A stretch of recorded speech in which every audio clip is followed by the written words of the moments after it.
Hey guys, welcome once again to Prepper Talk Radio. I am Scott. You've got Shane and Paris in the house. Hello, my friends. How are you today? Good afternoon, Scott. Good day.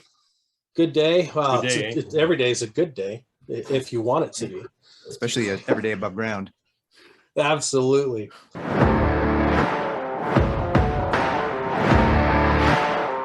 Well, as a reminder for everybody, if you want to stay in touch with us, we want to stay in touch with you. So make sure you're following us on all of our social media, especially Facebook, because we've got a special group in there.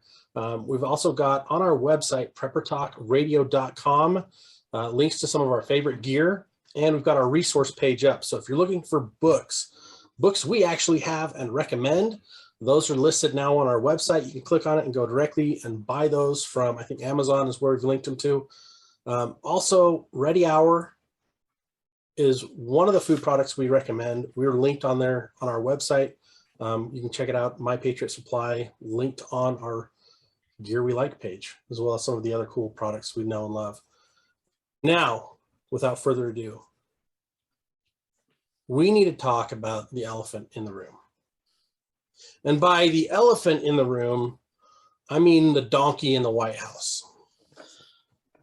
Which this elephant? Dude, To be polite, right?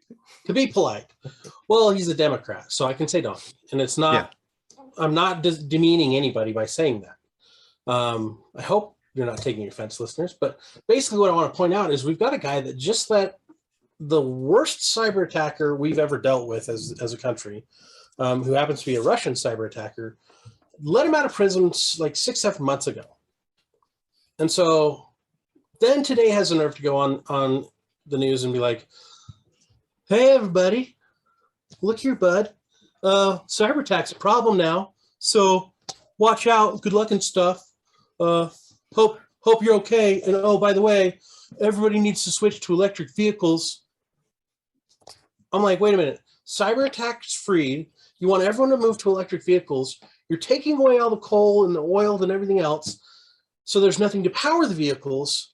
And then the cyber attack guy is out and available. And what if he takes down sections of the grid? Oh, and by the way, kidding me? The darkest days are ahead of us still. You know, that came out of his mouth. That's pretty incredible. The man with the plan is to destroy everything and replace it with the whole one world order. So it's just absolute ridiculousness. And I want to hear your take on it. I mean, I was listening. I'm kind of beside myself. So yeah. Well, I was listening to a thing. I think we can maybe share the screen here in a minute, but I was listening to a recording by Jim Jordan, and where he was going off saying, look, you guys literally are claiming that there's going to be a cyber attack coming.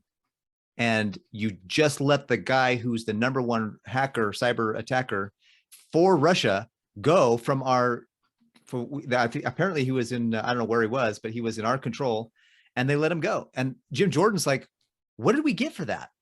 What do we get in return for that? And number one, number two, he's like, and where's our Department of Justice? Oh yeah, that's right. They're tagging moms and dads at parent-teacher conferences and school board meetings.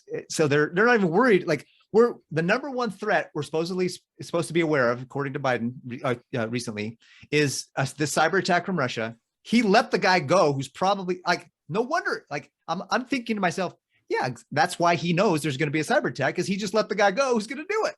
It's not just incompetence, if you ask me. It's planned. Well, here's a crazy theory that actually a TikToker shared with me yesterday on our TikTok thread.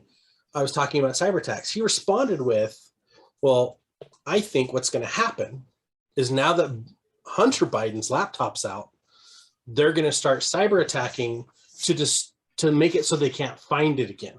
Like, eliminate that threat, eliminate the threat of our government, everyone knowing for sure what's going on. And I'm like, that's really interesting.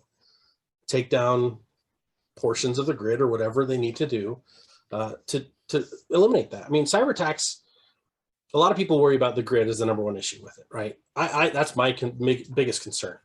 I think the more plausible concerns are they could take out our banking, right?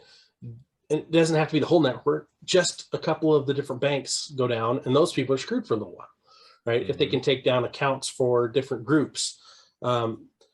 In 2016, I think, or 2014, one of the best hackers that I've heard of was 16-year-old kid in the UK. Did you guys ever hear about that kid?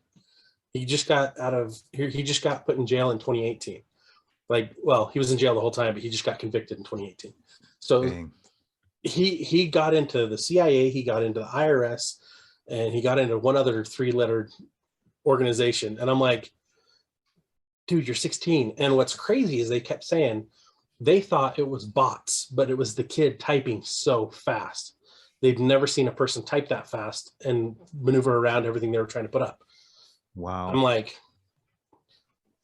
you don't have to worry for me because I can't even type correctly, let alone fast. And so, I'm not a threat, but like, what are people doing? Like, that's those types of things where it could just be some jackwagon out there having a good time thinking this is hilarious. And he could turn off somebody's banking. He could turn off access to everybody's Gmail, right? He could turn off access to everybody's Amazon accounts or hack Amazon. And all of a sudden everyone's getting weird stuff shipped to them and Amazon's not making any money and we're all happy, right? But who knows? I don't know. And, but there's so many different things that could happen with cyber attacks. And there's plenty of speculation that there are backdoors built into all these software systems that the government use, and even into our system, our PCs and even TVs and everything we use, that there are backdoors that they could be easily hacked. It's already built in. So yeah, as part of the cyber attack, the company I work for was hacked beginning of last year. So we were down for almost a week. Emails and everything I use to do my business on, quotations and everything. And it was kind of a nice little break. I wasn't able to do anything, right? Couldn't make any sales or anything like that. And we did a lot of things with paper. So, and we've come from, when I first started with the company, we were doing a lot with paper. We were just barely getting onto all online, and now everything is online. So, most companies are online, and that's where I think the big problem is if you don't have a backup way to run your business, you're going to go downhill really quick. But like you said, Scott, is that the biggest concern for me with the cyber attack is taking the grid down. I would look forward to it. It's like being a kid, power goes out, yay, pull the flashlights out, when we all get together and have a good time. But when it comes to trying to do your work, and so many people working paycheck to paycheck or living paycheck to paycheck. If they can't work for a couple of days, man, their budget is out the window, to put it mildly. And so that's my biggest concern is the grid going down for an extended period of time. Well, what's crazy is 58% of small businesses, if they're hit with a cyber attack, it will end their business. Because they don't have systems in place to be able to stop things. And I think that's where a lot of people think cyber attack, big, huge things. It's like all the little things are super destructive. Like you're not just ending a small business, you're ending like income for a bunch of little families, like completely devastating those families. And if it's if it's a wide enough spread where it affects like 20,000 businesses, that's huge. Well, even how fragile our financial system is right now, if just all these little pieces that are coming apart, they're falling apart, and that's, I think, part of the plan. If you look at the picture as a whole, you can see every little place where they're attacking here and there, which don't seem to connect, but they all add up into one aggregate that they are damaging our financial condition, our economy, GDP, whatever you want to call it, but it all adds up, and it can be difficult to see. Yep. Another big thing is you mentioned earlier, Scott, about the Hunter Biden laptop, and I was listening to a Senator Gates going off on the FBI head of cyber, and they asked him this question: "Do you know where the Hunter Biden laptop is?" And the guy was like, "I'm not. I don't. That's not in my purview, my responsibility to know where that laptop is." And I'm just thinking to myself, if the FBI doesn't know where it is, and it's not in their purview, what the heck is in their purview? But to Shane's point, that you start getting some of these things going, and you start seeing some of the internal battles that this could create. Like cyber attacks could literally create. One of the things that we've seen just was I don't want to get into all the details of the election, but if the election swung one way or the other, I mean, how much internal strife do we have in America right now trying to figure out what was really going on in that election? And that was all supposedly part of that was that whole attack, that digital attack, that cyber attack. So cyber attacks can bring the grid down. Cyber attacks can destroy businesses, which will destroy our economy. And cyber attacks can pit people against each other. And that pitting of people against each other is what creates a civil war potentially. And I mean, nowhere in the history, the last civil war that we had was based on some of the same things that I'm seeing in society today. And we didn't have digital. The last one didn't have all the sophistication we have. So I'm like, either it's going to get worse and it's going to be worse, or we're going to somehow figure it out and not have to jump into it. But at the same time, either way, we need to be ready. We need to be ready for whichever way it goes.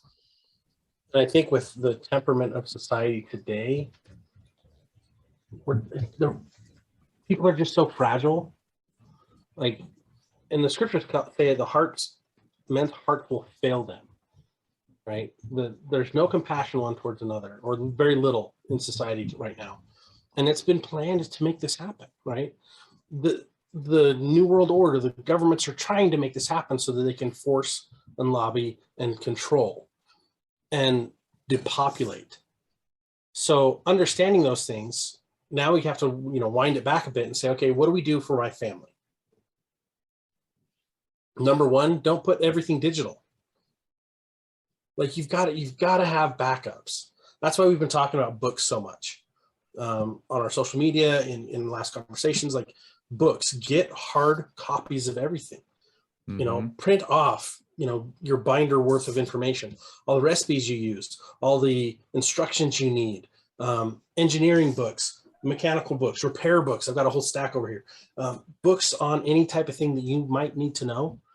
I need to get some electrical books, understanding electrical, understanding solar, understanding how to put all that together, because right now I just don't understand that enough. That's why I lean on Shane for a lot of that, because that's an area he's studied.